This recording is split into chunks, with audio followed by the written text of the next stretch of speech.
Welcome, everyone.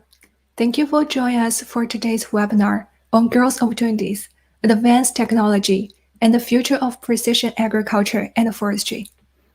My name is Olivia Lin, Junior Data Scientist with the Information and Communications Technology Council of Canada, and I will be moderating the event.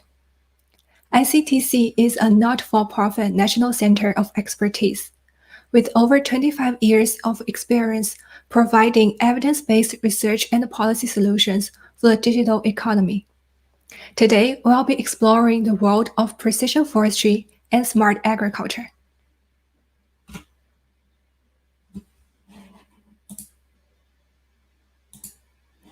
Over the course of the next hour, we will hear from a panel of distinguished speakers discussing various topics related to precision forestry and agriculture.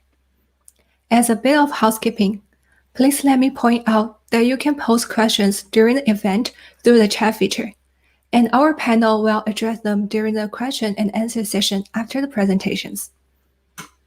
Our event will proceed as follows. First, I'll briefly set the stage for our panelists, giving an overview of the innovation trends in precision forestry and agriculture. Next, we'll hear from our presenters. Daniel Mazzaro, Director of Strategic Operations from Canadian Wood Fiber Centre, Natural Resources Canada. Doug Jones, Senior Vice President from Ramsoft Inc. And Dr. Raju Salanaya Kanahali, Research Scientist from Agriculture and Agri-Food Canada. Each of our speakers will deliver a presentation on a particular aspect of precision forestry and agriculture and the related technologies. Following this, we will have a panel discussion with an opportunity to address questions from our audience. So let's get started. We are all excited about cutting-edge innovations. And the question is, how do we measure innovations? Intellectual property is a category of property that includes intangible creations of the human intellect. It includes, but is not limited to, patents, copyrights, and trademarks. Here, we use intellectual property, more specifically patenting trends, as a proxy for innovations. Patenting trends can trace research activities and inventions. Corporate and national strategic interests are often uncovered through the analysis of patent applications. Two of the great cornerstones of Canada's GDP are forestry and agriculture. In recent years, these two sectors have adopted non-traditional technological advances at an incredible pace. The technologies include artificial intelligence, connected autonomous vehicles, and so on, bringing breakthroughs to harvesting, surveying, and supply chain. Utilizing technology and data for decision-making have improved overall productivity, profitability, and sustainability, resulting in significant economic and social value. There is modest increase in conventional forestry and agriculture patents, but we see a significant increase in the technology used in precision forestry and smart agriculture. How is this technology being applied in forestry and agriculture sectors? Intellectual property trends reflecting exciting diversity in this complementary innovation ecosystem. For our research, we created a dataset of patent documents related to forestry and agriculture from U.S. Patent Office. In this visualization, each point is defined by the content of a patent document, and we see agriculture and forestry patents are closely related. Of this collection of patents in the two sectors, there is overlap in the underlying technologies. Visualizing this differently through the text analysis of the patent documents, we uncovered four major technology groups. Group 1, IoT patents. Group 2, chemical processing patents. Group 3, biotechnology. And Group 4, connected vehicles and system management. These technology groups are very different from the traditional forestry and agriculture patterns, and highlight the striking adoption of advanced technologies. At this point, we will now turn to our fantastic panelists to help us understand the implication to the forestry and agriculture sector. Our first speaker is Daniel Mazzaro from Natural Resources Canada, and his talk is entitled Leveraging Precision Forestry Technologies for Enhancing Decision-Making in the Forest Sector. Before we begin, Daniel, please tell us a little bit about your background. Great. Well, thanks, Olivia, and good morning, everyone. I join you from Victoria, BC, and I very much appreciate the opportunity to participate in today's discussion. I will share a few words about myself and the organization that I work for, but before I commence, I'll like to begin by acknowledging that the land on which I speak to you from today is the traditional unceded territory of the Algonquin speaking peoples, the Songhees, Esquimalt, and Wasanic, whose historical relationship with the land continue to this day. So like Olivia mentioned, I work for the Department of Natural Resources Canada, more specifically the Canadian Wood Fiber Centre of the Canadian Forest Service, which is part of NRCan. The Wood Fiber Centre team is dispersed across Canada. Among the regional centres of the CFS, we have about 50 or so science staff distributed across Canada. And the goal of our team is to develop, with collaborators, effective and sustainable wood fiber solutions to support Canada's forest sector. So my presentation today will focus on some of the opportunities and benefits of accelerating the deployment of forestry, precision forestry technologies for enhancing decision-making in Canada's forest sector. My remarks are a reflection of my experience over the past 4 years or so, since joining the Wood Fiber Centre and working closely with researchers and several colleagues from multiple sectors of NRCan, along with a diverse group of forest sector stakeholders.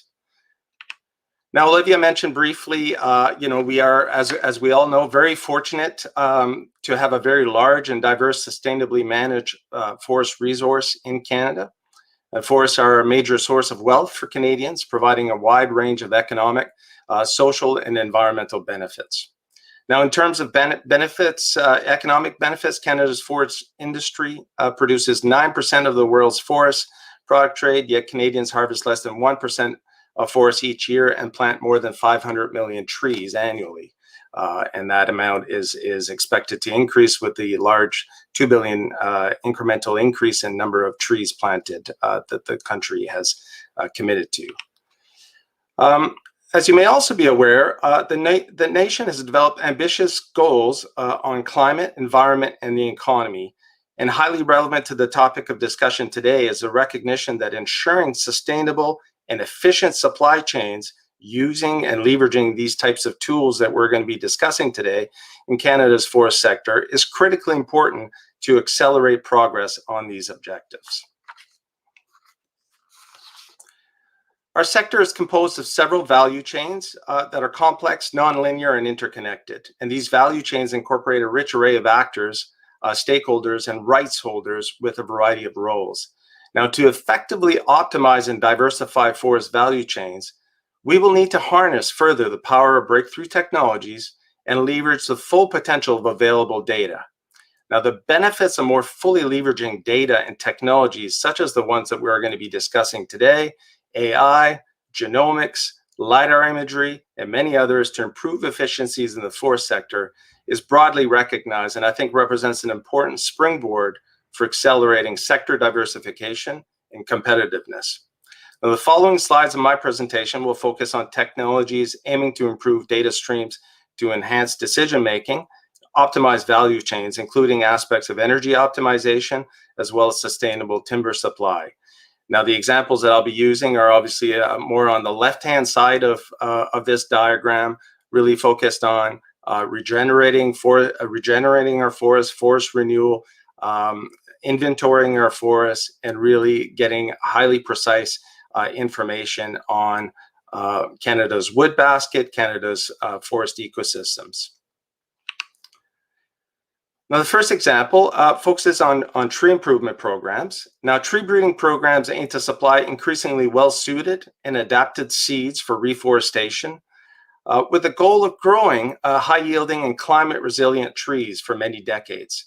Now, these efforts have important implications for supporting timber supply, local economies, conservation of ecosystems, and carbon sequestration. A precision forestry technology that holds much promise for benefiting tree improvement programs is the application of genomic selection approaches. Now, this technological approach enables dramatically more rapid assessments and ratings of candidate trees for productivity and resilience attributes to accelerate tree breeding selection, seed production, and reforestation of improved and adapted stock. Relative to traditional tree breeding programs, this approach enables the ranking of trees within a few months and 2 years, rather than having to wait for up to 30 years for selecting trees for breeding operations. There has been a significant amount of work conducted in Canada and elsewhere to refine and validate these approaches for commercial species like spruce, and there's just tremendous potential for increased impacts of this technology going forward.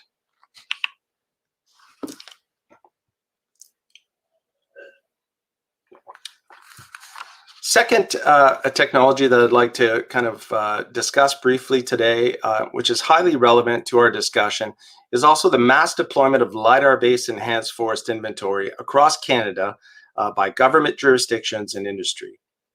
The introduction of enhanced forest inventory has greatly increased the quantity and the resolution of data on our forests and wood supply. Now, EFI adoption, enhanced forest inventory adoption, continues to accelerate, and Canada now has more than 350,000 square kilometers of coverage.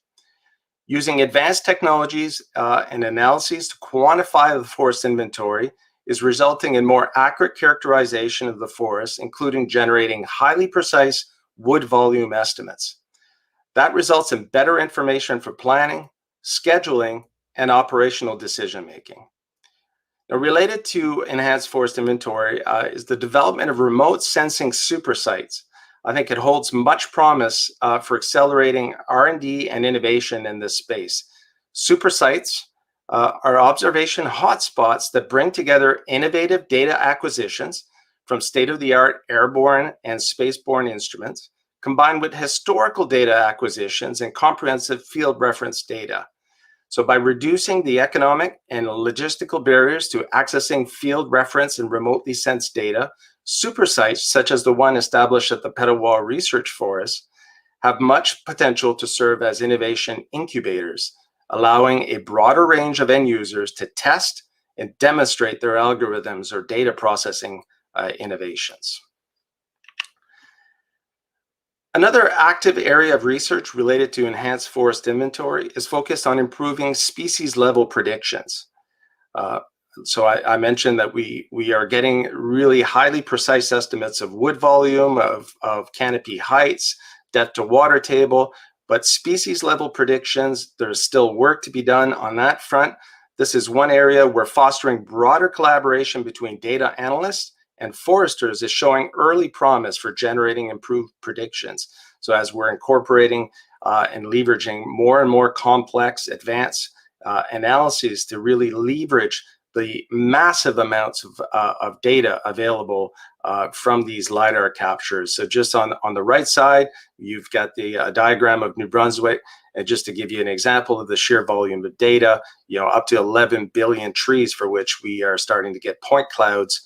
So data capture is on. So if there are any researchers looking for important and complex problems to solve that are participating today, I think this represents a great area of focus, in my opinion. And the puzzle becomes increasingly complex to solve as the diversity of species composition increases. And the diagram on the left here kind of shows the bottom left one with different colors. Different species, so a rich mosaic of different types of species composing stands in New Brunswick. There's also a tremendous amount of potentially valuable data collected by harvesting machinery that we are currently not leveraging fully or very much at all in many cases. These data and associated analyses could significantly increase productivity, enhance forest management planning, and increase the resolution and precision of forest inventories via analytical feedback loops. We have a team of researchers actively working with collaborators to better understand the data, to better collate data, analyze data coming from these machines, but also link these data with other data streams such as enhanced forest inventory. So I think a key point to discuss is really dialogue, silo busting, collaboration across value chains. But in the next slide, I'll also mention collaboration across the innovation pipeline.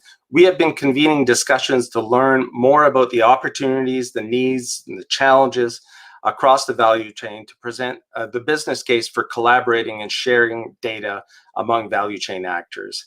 During these engagement sessions, we have strived to really bring everybody around the table. So AI digital service providers, forest companies, academics, international experts, regional economic development agencies, NGOs, private woodlot associations, and indigenous organizations. So as we amass a greater amount of data and digital solutions, the need for open data platforms will grow significantly also. So currently we are aiming to leverage software applications such as NRCan's Explore tool, developed by CanMet Energy, that could help to harness insights from new and existing digital solutions and data sets on forests and fiber supply to enhance decision-making and support value chain optimizations. Such platforms will ideally enable integration of public and private data, as well as new data streams stemming from breakthrough technologies to support decision-making at the strategic and operational scale. So this diagram just shows kind of the gradient from foundational research to commercial market deployment, solution deployment. I think there's a really extremely important aspect of fostering collaboration among actors along these gradients as well. The innovation pipeline from individual focused on foundational research to individuals focused on commercial deployment to better understand the needs, the pinch points, and opportunities.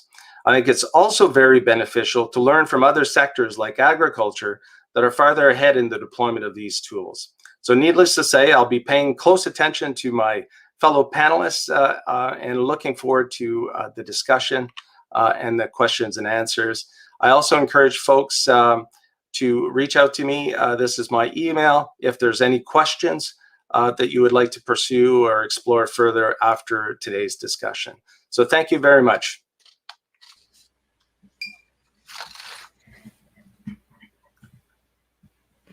Thanks ever so much for this insightful presentation. Our next speaker is Doug Jones from Ramsoft Inc. And his presentation is the growing trend in forestry to leverage new technologies, data, and analytics to drive efficiency and growth. Thanks for joining us, Doug. And please tell us a little bit about your background. Thank you, Olivia. Well, first of all, I just want to say it's a pleasure to be here. It's an honor to be here, actually, speaking at this forum alongside Olivia and Dan and Raju. And thanks to all of you for taking the time to be with us here today. So some background about me. So as Olivia mentioned, I'm the Senior Vice President at Ramsoft. I've been with Ramsoft for over 20 years now. Some background about Ramsoft. Ramsoft is a software company headquartered in Fredericton, New Brunswick. Our focus is providing optimization and analytics planning solutions in the forestry sector. We're planning that forest to mill kind of supply chain from the long-term view right down to the very short-term execution view.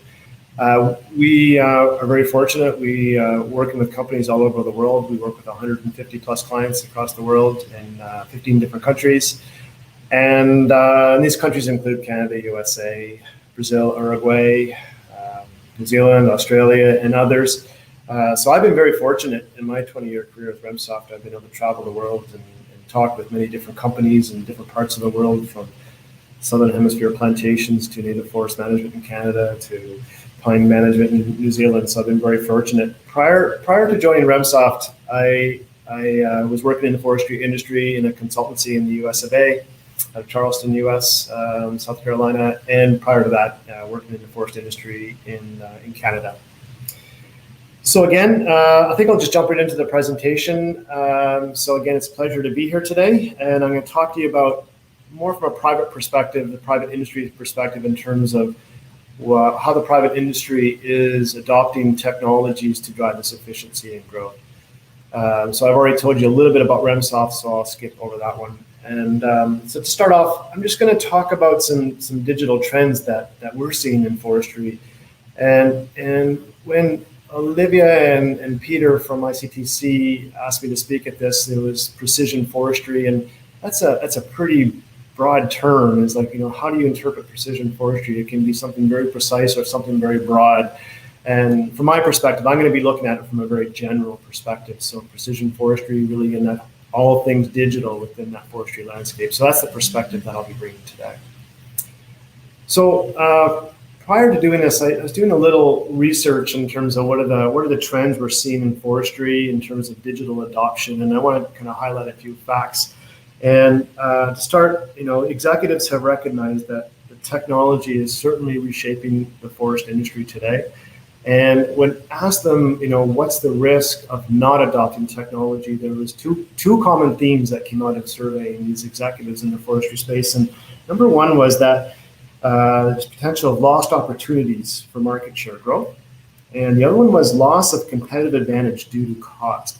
So those were two things that were highlighting them and the things that they're concerned about. And so it's obvious that digital is now in their mindset, and they know they have to start adopting digital to be more competitive in the market space. So a couple other facts you're seeing is like 88% said they're going to invest more in the coming years. 50% see this as a competitive advantage. 61% of the companies have widespread use of cloud technology. And what we're seeing, from talking to the market is it really backs up what the research is seeing. So what I'm hearing is really different conversations today. Like we're having companies present to us what their vision is of a connected forest. We're having a lot of conversations now and dialogue about digital transformation and us helping them map out what that digital transformation is going to look like in the next 4 or 5 years, particularly around that planning and scheduling space and how it fits in with other digital technologies. We're seeing lots of investment now in projects around that whole data consolidation, and we're hearing terms like data lakes and data warehouses and data as a service. So those things are prevalent today.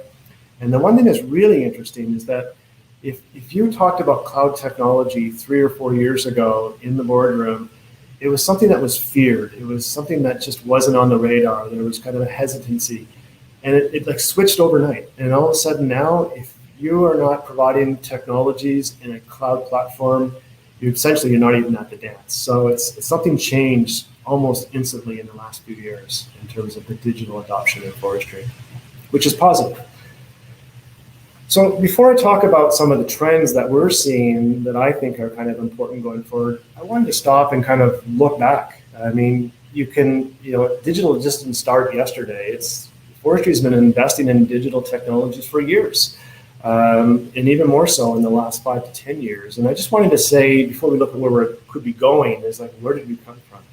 And there's some things that I saw in the last 5 years and 10 years of adoption of technologies. And number one is investing in forest management information systems. And this is really about centralized systems for managing all that inventory data and stand registry, so you have the record of what's been done on a piece of land over time. And even back office, transactional automation, so more efficiency in that space. So that's been a big push in that area. So how do you get operational efficiency and better management of data? Number two is mobility. This has been a big change. Everyone's on devices now, whether it's their phone or tablets. This is just how we work today. It's the way it's going to be in the future. And if you look at what GIS has done in the mobile side of things, you can bring maps right into the field. We have all that information, that geospatial information, to do our work in the field, and that's been a big push, and that's really jumped a lot in the last few years. Number three is the big elephant in the room. It's been the biggest advancement. It's kind of been the big jump in terms of technology and forestry, and Dan alluded to it in his presentation. It's using that remote sensing science, LiDAR technology and satellite imagery to get a better prediction of what we have. So we're managing an asset, we're managing trees, Now we're getting a more precise estimate of what those trees are, where they are, how many we have, and information about those trees. And that's been a major leap, I think, in technology, and it's going to even get better in time. Number 4 that I've seen is this real-time data collection with GPS and sensors. This technology and this data about machines and where they're at and how they're operating, we can see this in real time now. So in the boardroom, and think about trucks and be able to monitor your trucks and the speed of trucks on roads. So we can get information about that, and we can get that in real time for helping us, like for logistics and dispatch and those kind of things. Dan alluded to the harvester head information. It's not real time, could be if you're connected, but you can get it near time in terms of what these machines are producing, what products they're producing, what's the production rates, how much volume have they produced, where are they harvested in the harvesting unit, how much more harvesting needs to be done. And even, and adding into that, you get these bucking optimization built right into the harvester head. So you're actually optimizing the tree as you're cutting it up, which is critical. Now, I'm saying this is looking back, and Dan alluded that, yeah, in North America, we haven't really adopted this technology yet. But in Scandinavia, it's just across the board. New Zealand, Australia, full adoption of harvest head data collection. Every organization I've worked with down under is using this technology. So it's almost past tense. And in North America, everybody's going to be having this in the next 2 to 3 years, my prediction. The last piece I wanted to focus on what has happened, and this is closer to REMSoft, is optimization planning across the full value chain. And 25 years ago, REMSoft got its start. It was an optimization platform for long-term strategic planning. And what we've seen in the last 5 to 10 years is that there's more of an interest now in adoption of optimization technology down the value chain. So optimizing that supply chain. So sales and operational optimization, midterm optimization planning, and even execution planning in terms of where should my loads go this day. So we're seeing personally a big uptick in terms of how can you leverage optimization throughout the whole business. So those are some of the things. Of course, it's not all of the things. There's been so much development and technology adoption over the years, but those are 5 that I thought were kind of prevalent. Now, looking forward, some of the driving trends that we see. Number 1 is that precision inventory improvement. Again, this has been a major leap forward. We've got to the top. Now we're kind of at the plateau. It's like, how can we get that incremental improvement to get that even a little more information and precision out of that from tree quality and species identification and those things. And that's going to be exciting to watch, see how much more we can squeeze out of this in the next 2 or 3 years. Lots of emphasis there and still some more potential, I think. Data centralization and standardization. Well, it's a boring topic. It's not the most exciting one, but it's super important. So what we're seeing there is that having one source of the truth of that data is kind of the foundation of adopting any digital technology. So you need to have good data, standardized data, structured data, precise data. It's really kind of the building blocks of adopting new technology. So that's really, really important. And what's interesting is that every time, almost most of our projects in terms of implementing an optimization solution, when you get into that data discussion, you hear from the clients that, no, 80% of our data is in really good shape, 20% is going to need some work. As soon as you get into the project, it's always the flip. 80% of our data is not particularly good. We need to work on it. 20% is pretty good. So it's just an area that needs improvement, and unfortunately, we just need to invest in that and to make that kind of real. So those 1 and 2 are kind of the pillars I find in terms of how do we leverage digital technologies. Once we're there, we can do a lot, and we can still do a lot in the meantime. But the third one that I wanted to kind of pick up on is the connected digital ecosystem. And for technologies, there's not one technology, there's not one vendor, there's not one kind of company that's going to provide everything to a company. It's going to be a mix of different technologies that are going to be able to connect and make the whole digital ecosystem come together. And what's important about this is that all the technologies that companies are adopting, they have to talk to each other. They need to be seamlessly integrated, not just the data, but even the applications themselves. And where this is where cloud plays a really important role, because with the API technology for integration in the cloud environment, it allows that seamless integration. And that's why cloud is going to be really important going forward. So having everything connected. The fourth one I wanted to highlight is the digital supply chain. And if you look at that supply chain, or think about that supply chain from the forest all the way down to the mill, or even out the back door of that mill, it's probably one of the most complex supply chains that anyone's ever going to deal with. There's many business functions, there's many people involved, and it's just a real nasty problem. And today, most of those functions are being managed in a siloed way, and people just aren't communicating as well as they could be. And it's not a connected nature of the supply chain, and that's going to hinder in terms of helping companies make the next leap and be more operationally efficient, making better decisions. And this is where having a one holistic solution, or one connected solution that brings all of those business functions together, that can connect all the wood flow, all the dollars and cents throughout that wood flow, so you can see when things are being harvested, when they're being delivered, how much wood is sitting roadside. You can see the bottlenecks. You can make better decisions. You have full visibility in real time. You get actuals coming back. You can see the variance of the plan. So one connected supply chain in a digital environment is going to be super critical going forward. The fifth piece I want to just speak up on is the analytics piece. And as I mentioned earlier, we're seeing but increased interest in how can we leverage optimization technology for improved decision making, not just in one space, but across the whole business. So there's lots of exploring and kind of trying to understand where we can get more benefit from optimization. So that's an interesting one, particularly from our perspective. The other one, AI and machine learning.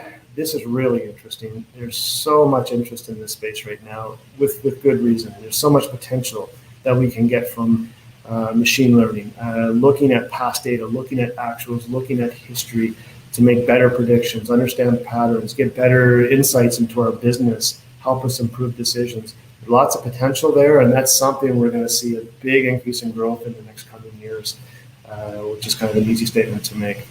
And I just wanted to highlight one example with machine learning, because it's a space that we're investing heavily in right now, because there's loads of potential in terms of using machine learning to make better decisions across that planning and scheduling space.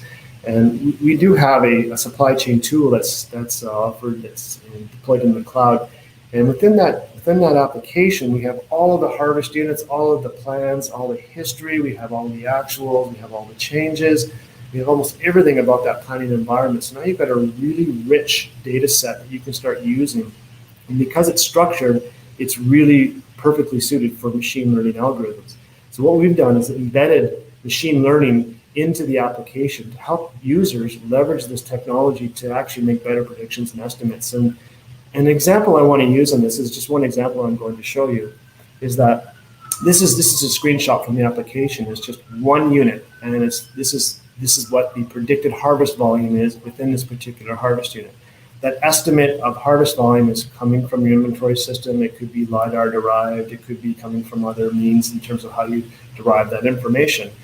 Now, what we can do with machine learning algorithms is that we can look at past blocks or past harvest units that have very similar attributes in terms of a tree size or species or tree height, or even geographical information like site class and slope and anything related to that particular unit. And then we can start using the algorithms to start looking at that information, looking at past blocks, look at their actuals to make predictions on this particular block. So you can make a new estimate, a new predicted estimate in terms of what the volumes could be from this particular unit. And we're finding very, very high accuracy, better than the estimates, than through the machine learning algorithms than what's been given before, compared to what you get from that particular unit when you harvest it. And this is interesting. We were working with a client on this, and he saw this in the application. And one thing he told us was that we've tried everything. We've thrown everything at the kitchen sink to get better estimates of what we're going to get in our harvest units, and we've hit the end. We can't do anything else. We can't find anything else. This is the next thing that potentially could bring us over the hoop to kind of give you better inventory estimates to help us do better plans and predictions and user schedules and so forth. So that's just one example of AI. So just some closing remarks. There's no question digital is being adopted by forestry. It's important going forward. It's going to drive performance improvement, productivity improvement, which is going to be important for competing in the global marketplace. But I wanted to say there's a couple things or 3 points that I wanted to highlight to make things that need to be successful, to make it successful. And the first is data is key. And I've kind of been preaching to the choir on this one, but it is really important. So data accuracy, data availability, data precision, all of those things has to be there for be able to really leverage digital to its fullest means. And so that's important. We cannot take that for granted. The second point I wanted to make is on the digital education and accessibility.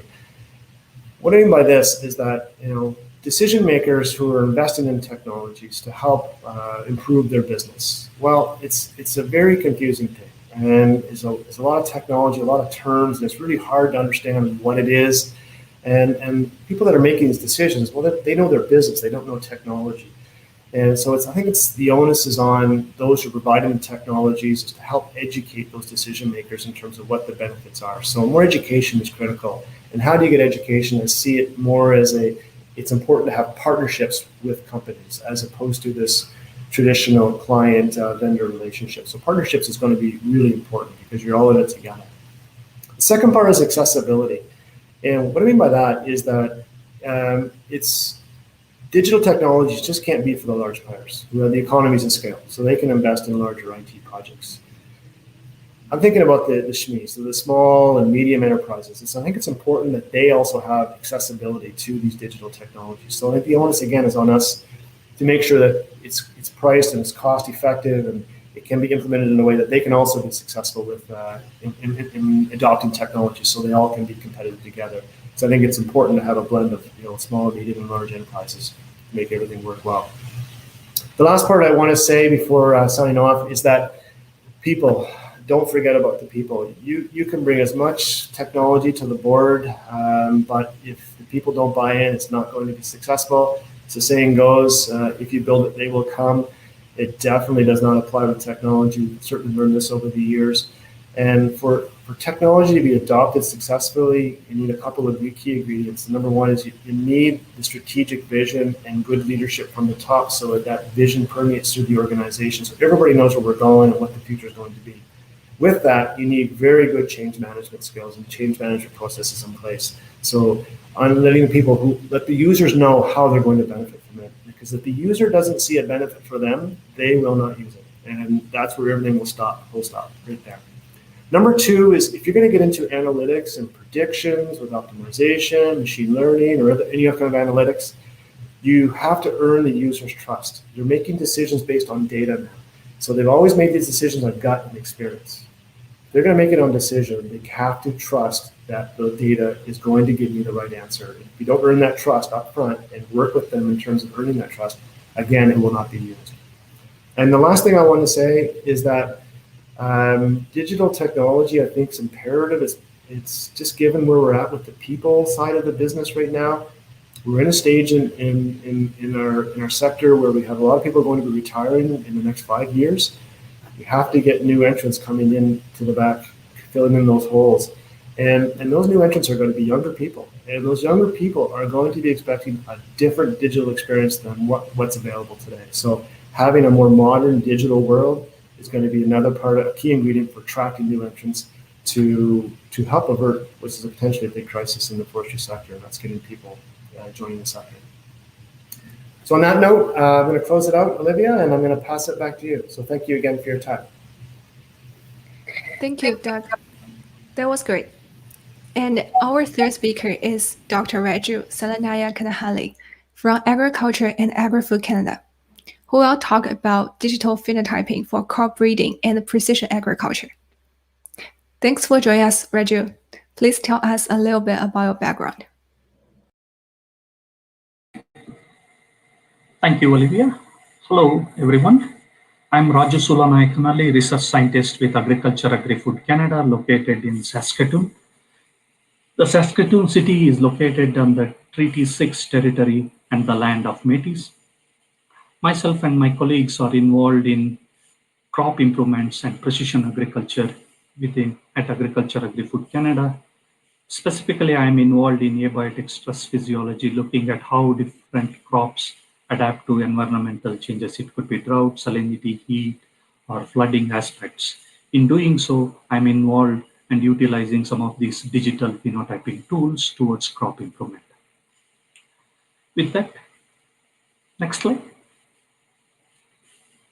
When we look at the evolution of agriculture starting 9,000 years back, steadily humans have adapted technology at that level to improve agriculture production systems, whether it is adoption of ox to the tractors in the 18th century or the combines in 19th century to the during 20th century the use of agrochemicals and monoculture to a decade ago we started to use precision agriculture and we are moving towards sustainable agriculture.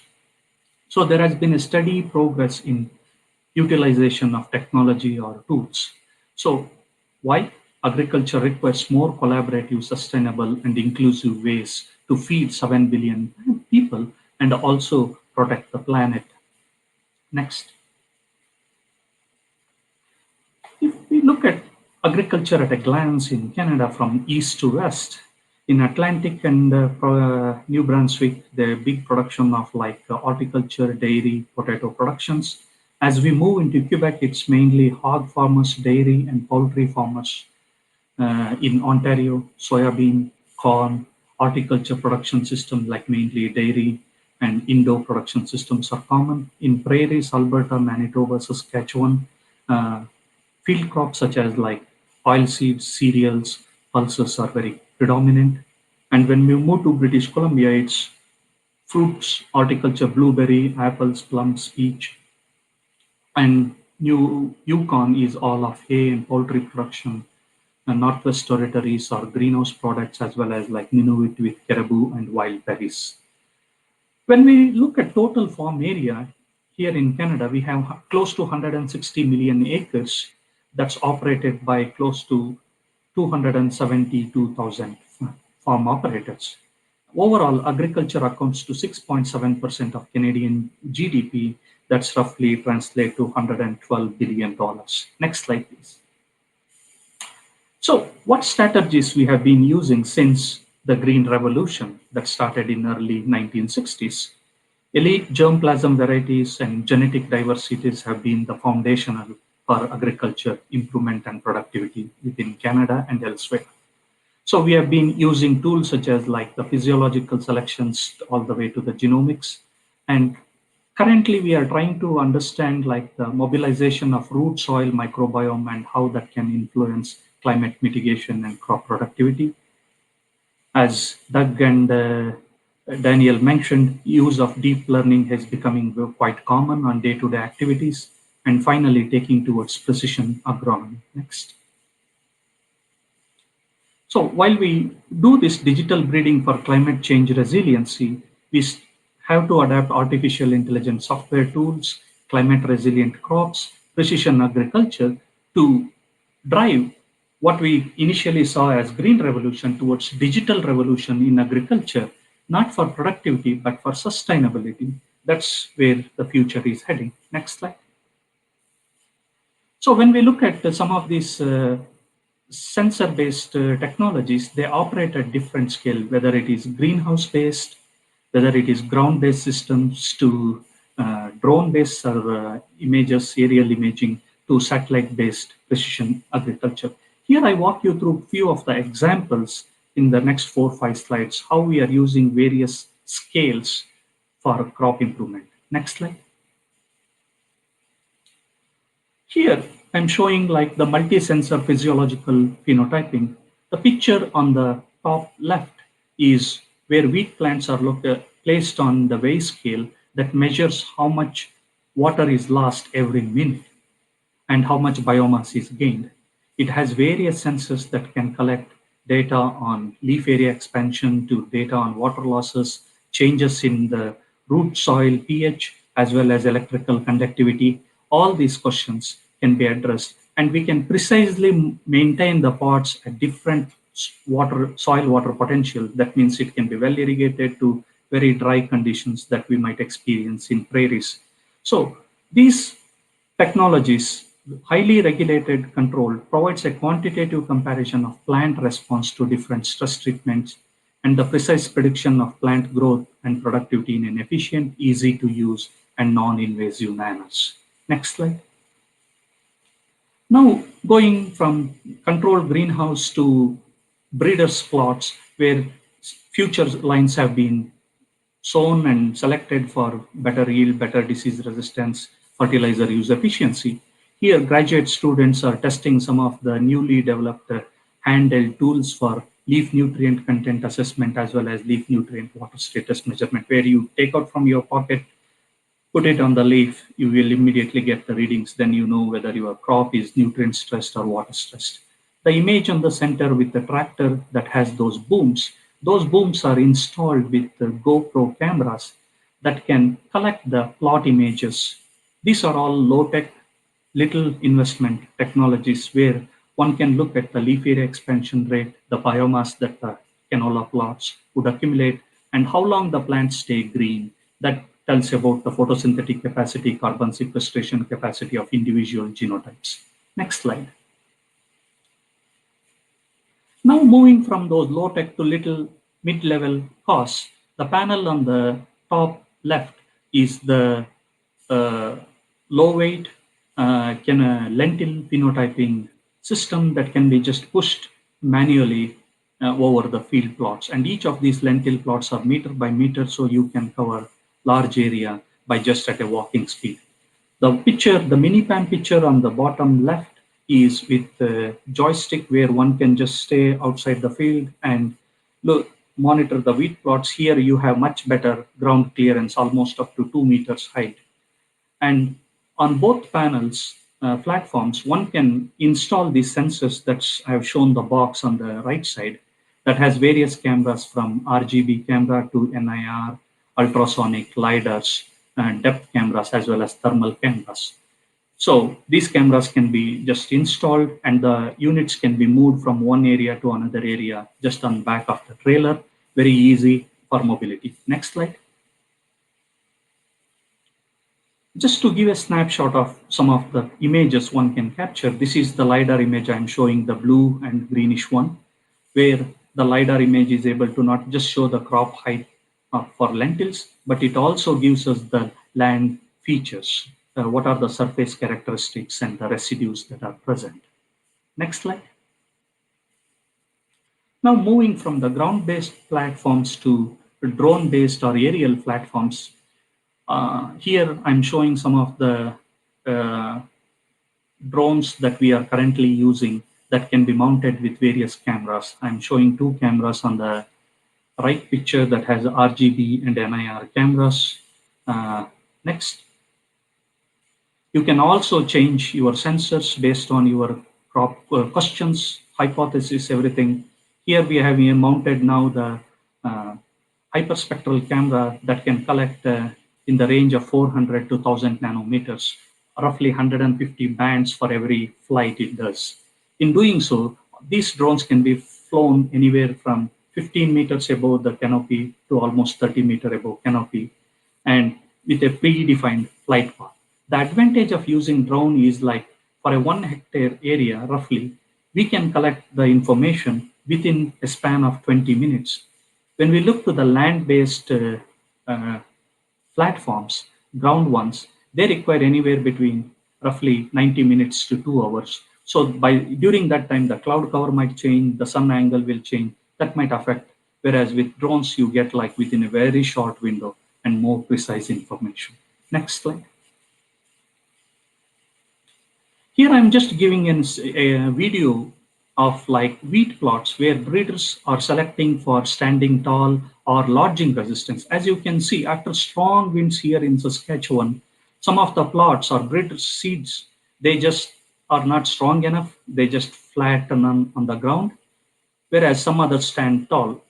This information was not available to breeders before. When we have a big episodes of rain or strong winds, the breeders can't go to field immediately, but we can send the drone and it should be able to collect precise information that can be analyzed later. This is one example of that. Next slide. And here we are looking at pod maturity, where we utilize hyperspectral camera to precisely understand what is the physiological maturity of canola crop.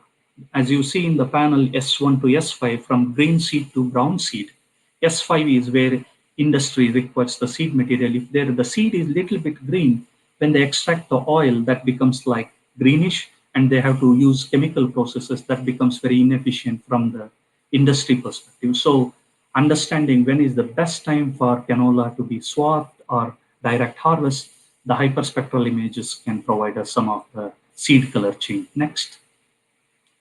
In doing so, we were able to develop canola pod maturity index of value 1.2 using hyperspectral that can be used for swathing purposes. Next slide. At the same time, healthy soils are very important for agriculture productivity and sustainability. So researchers like Bobby Helgeson, Steve Siciliano here at University of Saskatchewan, and my AFC colleagues as well, they are looking at the soil microbiome to enhance crop yields, where they are linking the fungal, bacterial, microbial diversities to the crop productivity, crop health, and yields. Next slide.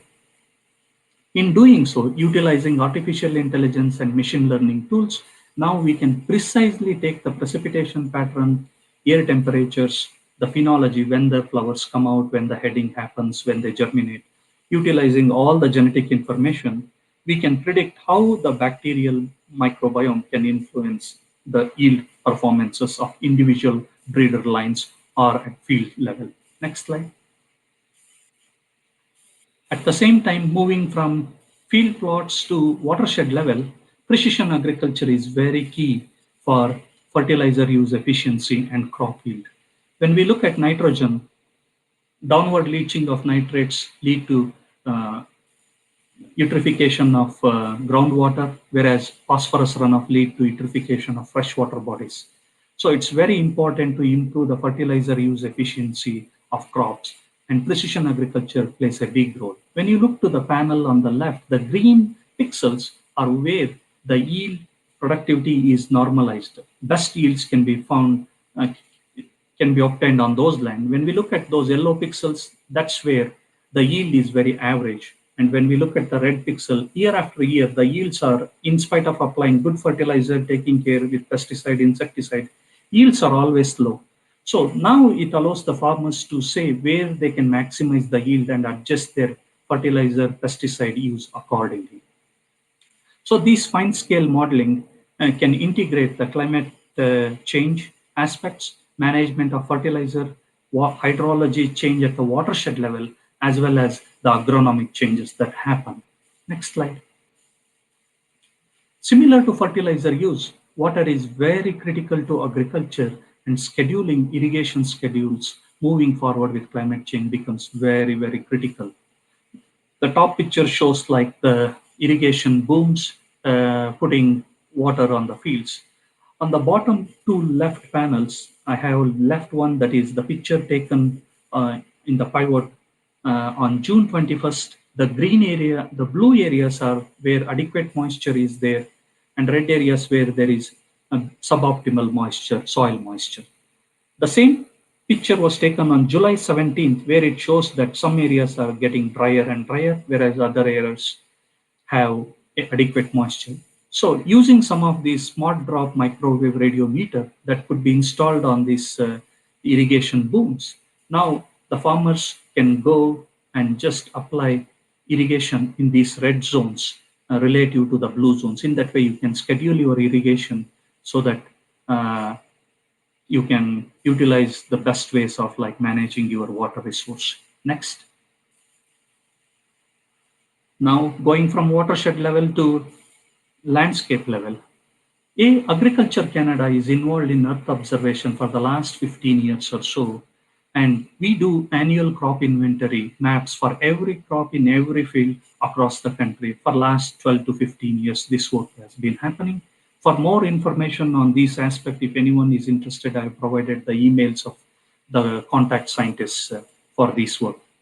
What this Earth observation does is they have these synthetic aperture radars that operate at the long wavelengths and generate their own energy. In doing so, these are able to see through the cloud and haze and operate day and night. So if I want to know like what is happening on the landscape day and night, I should be able to monitor all the crops across Canada. Next slide. Here I give a snapshot of what's happening in canola. This was the picture taken from Earth observation on May 20th, where canola has just emerged. Next slide. Then when the canopy is full green, next slide. When the flowers keep coming by July 4th, next slide. And when we will see pod maturation and finally crop maturation, last slide. Yeah, thank you. So in that way, we can regularly monitor the same fields over the growing seasons and predict the crop growth, health, as well as productivity. Next slide. Where are we heading? What future holds for us, especially for agriculture? As Doug and uh, Daniel mentioned, as the Canadian population age and new farmers take up, it is the future farms that hold the promise. With shortage of labor and everything, these future farms that are user-friendly combines, intelligent silos, satellite and mobile antenna towers installed on agricultural systems, as well as farm robots where your combines, your harvesters, your tractors are all linked up to the digital world. And how you are going to sell your crop and everything get digitized completely. Next slide. With that, thank you all. And that's my email address in case you want to reach out to me for any questions. I would like to thank Agriculture, Agri-Food Canada, PERC, producer groups, Government of Saskatchewan, Western Grains, and others with that. Thanks. That was very interesting. Raju, thank you. Thank you. At this point, I'd like to go to our question and answer. If you have any question for our panelists, feel free to submit them through email, and we will collect all your questions and send out the answers shortly after the event. Now, I will need to bring our event to a close. I would like to thank our speakers, Daniel, Doug, and Raju, for generously taking time to share their expertise and insights. I would also like to put a big shout out to Peter, Fun, and the ICTC comms team behind the scenes. And finally, a big thank you to everyone who tuned in. If you have any specific questions or would like to follow up with anyone from the production, you can reach us at these addresses. Again, thank you for attending and all the best. Thank you all. Thank you.